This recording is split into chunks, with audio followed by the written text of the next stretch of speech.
Саламатсыздарбы? Бүгүн студияда жогорку кеңештин депутаты, Кейти Мобайл компаниясынын айланасында кызылчудан кийин түзүлгөн убактылуу парламент комиссиянын мүчөсү Марлен Маматалиев. Саламатсыздарбы? Саламатсызбы. Айтсаңыз, азыр депутаттык комиссия кайсы этапка келип калды? Бүгүнкү күнгө карата кандай дагы маалыматтар чыгып жатат? Эми өзүңүзгө белгилүү болгондой, депутаттык комиссия 15-майда түзүлдү.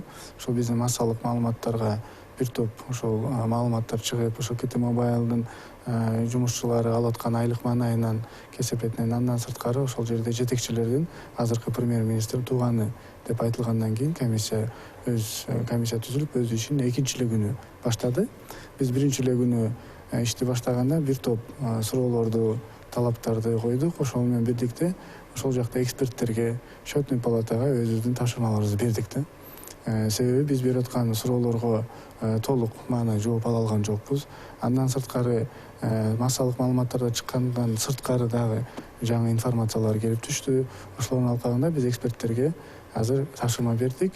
10 күндүк маанай бергенбиз. Биз экинчи отурумду ошол маанай бүткөндөн кийин, биз жоопторду алгандан кийин экинчи отурумубуз өтөт да. Биринчи отурумда деле өзүңүзгө белгилүү болгондой, бүйүр кызыткан маалыматтар чыкты. Биз билбей турган, мисалы ошол эле Акылбек Жамангуловдун айткан маалыматы кандай элди дүрбөлөң кылды, аягына келип ошонун баардыгы чындыкка жатып, керек болсо жана WhatsApp'тан ошол премьер-министрдин бажасы коркутуп ар кандай СМС'терди жиберген дагы, ал дагы элге тастыкталып, элге ачылып калды да. Дагы бир топ маселелер бар. Эми комиссия толук өзүнүн ишмердүүлүгүн азыр айтпай туруш керек.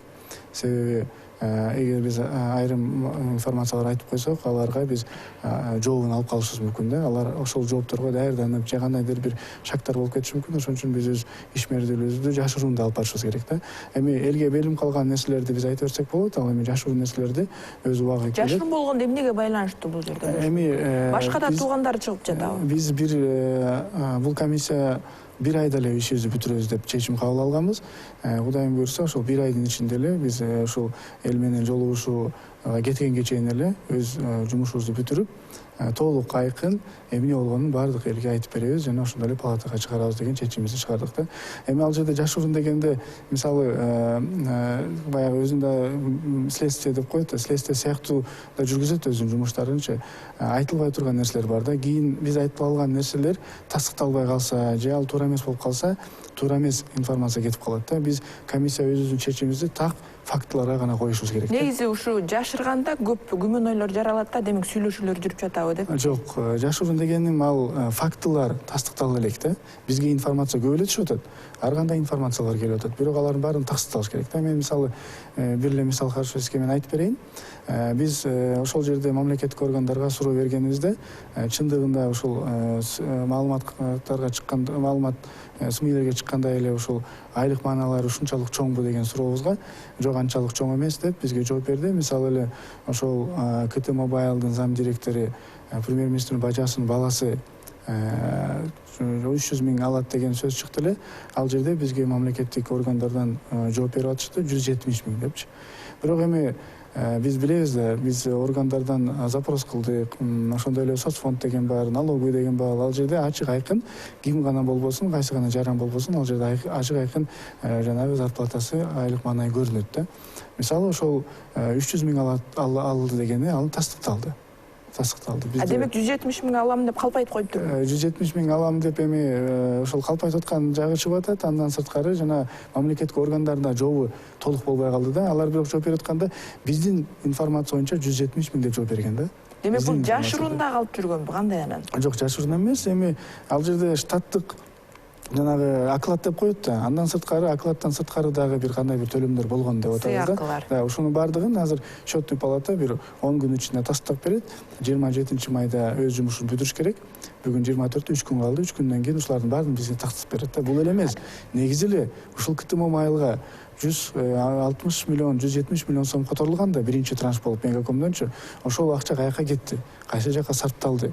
Деги эле бул айтып аткан, элде айтып аткан айлык мааналар бир эле ай эмес, ал 4 ай бою алып келген экен да. Болбосо ал жумуш деле башталып элек. Ал Кейти Мобайлдын компаниянын деле жумушу толук маанайында башталбай туруп, бирок ушундай чоң айлыктарды алып атканы бул баары тастыкталып атат. Депутаттык комиссиянын биринчи отуруму жана бүйүр кызыткан маалыматтар менен коштолгондон көп өтпөй эле өкмөт башчы 3 жетекчини жумуштан алды да, демек ошо бажасынын иштерге аралашканына ошол 3 жетекчи күнөөлүү болуп чыгып калдыбы? Булар муну кандай кабыл алдыңар бул чечимди? Эми биринчи эле ошол отурумубузда бизге жана ошондой эле коомчулукка белгилүү болуп калды. Рысалиев бажасы өзү ошол өкмөттүн мүчөсү болбой туруп, же болбосо ошол аппаратта иштебей туруп, бирок эмнегедир өзүнүн каалоосу менен ошол жерге кирип, ошол айдалып кеткен жана зам руководитель аппаратынын кабинетинде отуруп алып жыйын өткөзгөн.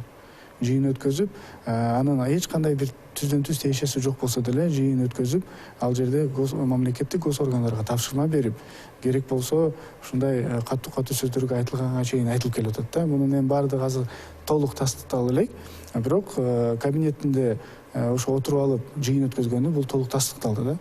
Ошонун жыйынтыгында эми премьер-министр ага мындай укукту ким берген? Анын эч кандай же бизде жазылбаган мыйзам барбы? Сен бирөөнүн бажасы же тууганы болсоң ушундайга боло берет депчи. Ошон үчүн ошол комиссиянын жумушу ошонун алкагында жүрүп атпайбы? Биз дагы өзүбүздүн үнүбүздү айтып атабыз, бул туура эмес. Ошол жерде сындар айтылды. Эмне үчүн бул бажасы болсо эле, сиз айткандай туура. Эч бир керек болсо ошол ак үйгө жөнөкөй киши кире албайт. Ак үйгө пропуск жок, министрлер же замминистрлер жана депутаттар эле кире алат да. Калган жөнөкөй жаран болобу же болбосо мамлекеттик кызматкер болобу, андай рангта эместеги кызматкерлердин баардыгы пропуск аркылуу өтөт. Биз керек болсо ошондо запрос кылдык. Бизге ал жерде жана 9 СГОнун немеси бар, ошолорго запрос кылдык. Бул кантип кирип жүрдү? Пропуск алып кирип жүрдү жөнөкөй жаран катары же бажа болсо эле жөн эле кирип жүрбү деген да маселе да туулуп атат да. Ошентсе дагы жанагы 3 жетекчи кызматтан алынышына кандай кабыл алдыңар? Бул силерди жумшартып, жооткотуу аракет эмеспи? Эми премьер-министр өз күнөөсүн мойнуна алып, 3 кызматкерди жумуштан алып отурат. Себеби булар түздөн түз ошолорго жол берип коюп атпайбы? Жанагы келип ошол жерде иштеп, тапшырма берип, совещание өткөзүп, аларды жумуштан алганы бул эми премьер-министрдин мен билбейм, мен артыман кылынган жумуштар катары сезип жумуштан алып атат деген мындай бир ой кетиши мүмкүн. Бирок эми коом эл баардыгы буга ишенбейт да. Кантип эле премьер-министр билбей калды, кантип эле премьер-министр ушу билбей калып туруп, анын артынан ушундай жыйындар өткөзүлдү деген маселе сөзсүз түрдө коомчулукта тарайт да. Бул немечи ой пикир калат сөзсүз түрдө мындай. Депутаттык комиссиянын корутундусу ошондо кандайга эмнеге келип калчудай болуп атат да? Депутаттык комиссия түзүлгөн өзүнүн максатына жетет. Эмне үчүн түзүлгөн эң биринчи маселе коюлбадыбы эле, жана айлык маанай жана тууганчылык. Анын баардыгы тастыкталбадыбы? Чын-чынына келгенде туура ошондой элге айтылып аткандай, коомдо айтылып аткандай чоң айлык мааналарды алышыптыр. Андан сырткары жана бажасынын баласы болуп чыкты. Рысалиев Иманкадырдын баласы Эрназар баласы болуп чыкты да. Бул эми өзүнчө этикага дагы мындай келбей турган. Бул жерде экинчи да маселе бар да. Бизге негизи жаңы улуттук уюлдук оператор түзүү зарылчылыгы бар беле? Эми бул маселени түйүнөн карап көрүш керек да. Бул КТ Mobile компаниясы түзүлүп алып, ага лицензияны биз берип алып, бирок ал КТ Mobile'дын өзүнүн акчасы жоктугунан ал азыркы мына Мегакомду карайлы же Бителди карайлы, алардын баардыгынын өзүнүн вышкалары бар, өзүнүн оборудованиялары бар. Миллион долларга ала турган азыр бизде каражат да жок да. Андан ушундан кийин булар эмне кылышын билбей, анан чогуу колдоно эле ушул частотаны. Бул себеби акыркы частота да. Бул өтө кымбат баалуу частота. Мындан аркы только 5G деген частота кетет, бирок ага азыр мораторий койгон, ал азыр сатылбайт да. 4G'нын эң акыркы частотасы ушул. Аны мындай жөнөкөй эле рынокко чыгарганда 2 миллиард сомго сатса болмок. Өзүчү негизи. Анан эми бирок чогуу иштетебиз деген принцип менен алганда анын баасы сөзсүз түрдө түшөт болчу. Буларда башка шарт жок эле. Иштете турган болсо только Мегакомдун базасын иштетип, алардын серверлерин, алардын вышкалардын баардыгын колдонуп иштетет эле да. Анан эми бизде конкуренция болсун деп биз деле тилейбиз. Анан өзүбүздүн националдык өзүнүн улуттук компания болсун деп тилейбиз, бирок бизде бар да Мегаком, бизде бар. Менин жеке оюм, буну КТ Mobile деп өзүнчө түзбөй эле, анын 19-жылы лицензиясы бүтмөй экен. Ошол лицензиясын Мегакомго эле бериш керек эле да. Мегакомго берип туруп, Мегакомду өркүндөтүп, өндүрүп кете бериш керек эле. Дагы каяктагы болбогон акчаларды таратып, ага Мегаком 345 миллион сом төгүп, ал 345 миллион сомдун жарымы биринчи транш төлөнүп атат, бирок ал акчанын каяка кеткени дагы азыр белгисиз да. Анын баардыгын төлөп отуруп эле, бир чөнтөктөн бир чөнтөккө төлөбөй туруп эле лицензияны Мегакомго берип койсок болмок. Сиздер азыр бул иштин саясий, моралдык жагын карап атасыздар да, юридикалык жагы да болушу мүмкүнбү? Мисалы үчүн кимдир бирөөгө кылмыш иши козголуп, кандай укуктук баа берилиши мүмкүн? Сөзсүз түрдө буга саясий да баа берилет, жана укуктук да, юридикалык да баа берилет да.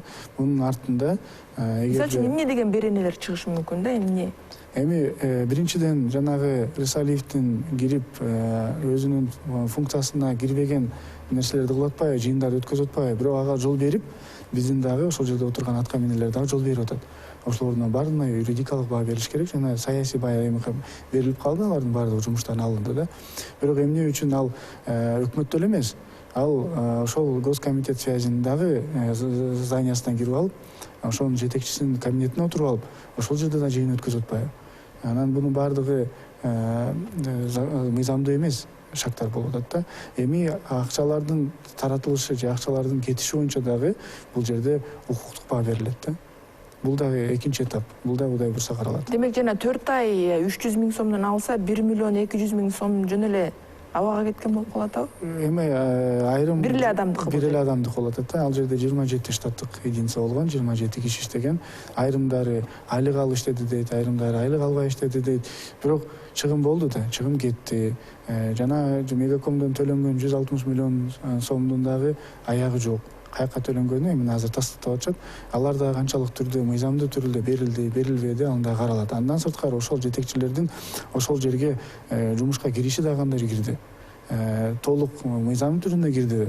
Же болбосо ошол Кыргыз Телеком дочерний компаниясы болуп атпайбы? Бирок дочерний компаниясы болгондон кийин КТ Mobile ушундай чечимдерди ал жерде Кыргыз Телеком акционерное обществодо акционерлердин чогулушу болдубу? Ал жерде каралдыбы, каралбадыбы? Ушул жактары дагы бар да. Депутаттык комиссиянын ишинин жыйынтыгы менен өкмөт башчыга ишеним көрсөтпөө маселесине жетишиңер мүмкүнбү? Кээ бирөө айтып жатат да, ушундай чуудан кийин ага жетпей эле өзү деле кетип калса болмок депчи. Эми башка европалык мамлекеттерди карасак, же болбосо дагы бир азиялык деле мына Кореяда же башка мамлекеттерди карасак, Японияны карасак, ал жерде ушундай маселе чыкса, анда өкмөт башчысы болобу, министр болобу, ким болбосун замат эле жумуштан кетмек да. Эми бизде бир аз башкача, эми биз депутаттык комиссия сөзсүз түрдө биз өзүнүн корутундубузду ачык, айкын чыгарабыз. Бизге эч кандай кысым, же болбосо сураныч, же болбосо неме эч кандай мен сезген жокмун, мындай да болгон жок. Толугу менен ишти алып баратабыз. Мен ойлойм, депутаттык комиссиянын чечими менен бул жерде жөн эле токтоп калбайт. Керек болсо отставкага деле кете турган маселени кое алабыз. Демек жайында өкмөт алмашып калышы мүмкүнбү? Баардыгы чын-чынына келип такталып калса, ошонун баардыгы чындыкка жатса, жана bundan дагы коркутуулар болуп атпайбы? Азыр Жамангулов айтып атпайбы, мени азыр деле коркутуп атышат, азыр деле менин текшерүүлөр башталды, текшерип атышат, туугандарыма кысым кылып атат деп. Ушулардын баардыгы чын-чынына келип такталып калса, анда сөзсүз түрдө буга саясий баа берилет да. Анда парламент эс алууга кетпей өкмөт түзүп каласыңар, өкмөттү кетирип, өкмөттү түзүп каласыздар ошондо. Эми жайкы сезон келет. Эми ал комиссиянын чечимин албетте палатага чыгарабыз да. Анан палатада депутаттар өздөрү карайт. Биз керек болсо каникулга чыкпай деле созув кылсак болот, эгер ошончолук чындыгында келип баардык тастык. Бирок маселе ошого бараткансыз атат, да? Эми баардык жерде баардыгы ачык айкын акыйкат каралыш керек да. Ким болбосун, премьер-министр болобу, мына президентибиз башында өзүндө айтып келе атпайбы? Тууганым болобу, тууганым эмес болобу, ким болбосун, министр болобу, депутат болобу, баардыгы мыйзам түрүндө бирдей жооп бериш керек депчи. Биз бул бизге сабак болуш керек, үлгү болуш керек деп ойлойм жаштарга, негизи өзгөчө. Мындан ары мындай нерселер кайталанбаш керек да. Биз чоң кызматка киргенден кийин эч кандай бир туугандарыбызды же бир башка өзүбүздүн алыс тууган болобу, жакын тууган болобу, бажа болобу, ким болбосун, мындай нерселерден алыс болушубуз керек да. Рахмат маегиңизге. Сиздер менен мен Элизат Эркинтур болдум. Саламатта калыңыздар.